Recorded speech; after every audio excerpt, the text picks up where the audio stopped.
Assalamu alaikum guys, and welcome to another episode of Smile to Jannah. As part of Saudi's Vision 2030 to reduce its dependency on oil, it's expanding its arts and entertainment sector, and one of the ways that it's doing that is by bringing in the singers from the West.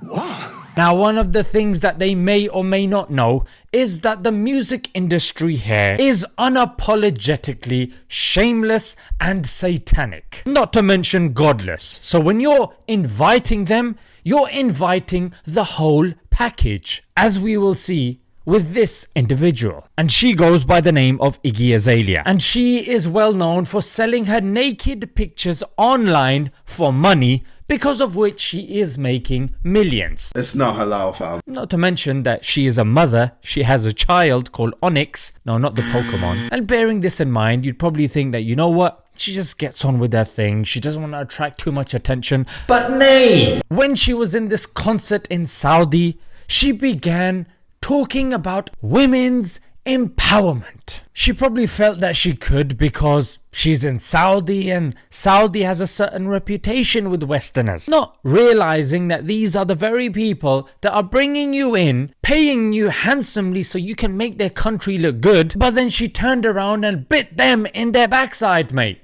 Yes, so rather than it becoming a promotion, it did the exact opposite. So they literally paid all of that money just so she could come out in the press and say, my concert was cut short because either my pants ripped or they just couldn't handle my message of women's empowerment. I don't think she got the memo, mate, because as soon as she posted this on Twitter, she then took it down. But that was enough time for the news organizations to take it and slap it everywhere, mate. So like I was saying, she wore clothes so tight that they ended up splitting on stage. She had to wait till somebody came on and gave her a fresh, lower garment, mate. And this was the time that she further promoted women's empowerment, liberalism, whatever you want to call it, with the following lyrics.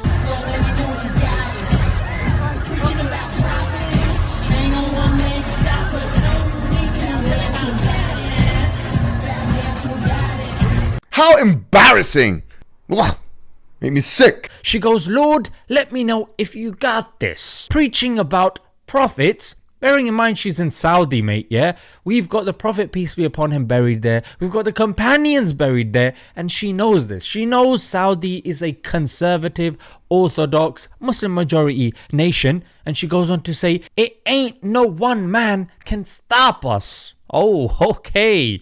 Yeah. Bow down to the goddess. Well, the goddess herself is sitting down on the floor with split pants, mate. The goddess requires a website so she can sell her nudes. And the goddess herself put out a tweet that she had to get taken down. And you know what? With all due respect, what are you trying to tell women? That the only way they can become empowered is by wearing tight clothes, selling their nudes, having illegitimate children called Onyx, and promoting your godless view in a country that paid you millions to go there, and you went there knowing what their reputation is. With all due respect, just sit down in it. And just to end the video, guys, some analysts have said when looking at our Muslim majority countries that a major mistake that they made was importing the Western education system, because it came with secular and liberal values that now have caused a cognitive dissonance, that have caused a contradiction in our countries, mate. So on the one hand,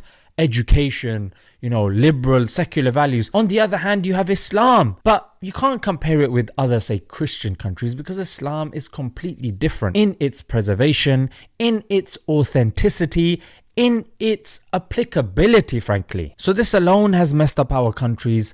But now we're making the same mistake again by importing their lewd entertainment, which comes with a satanic, shameless, and godless lifestyle. May Allah give our rulers the ability to see this. When it comes to Saudi, there are two extremes. One extreme that doesn't say anything about them and says you can't criticize them, they can do whatever they want, you know what I mean?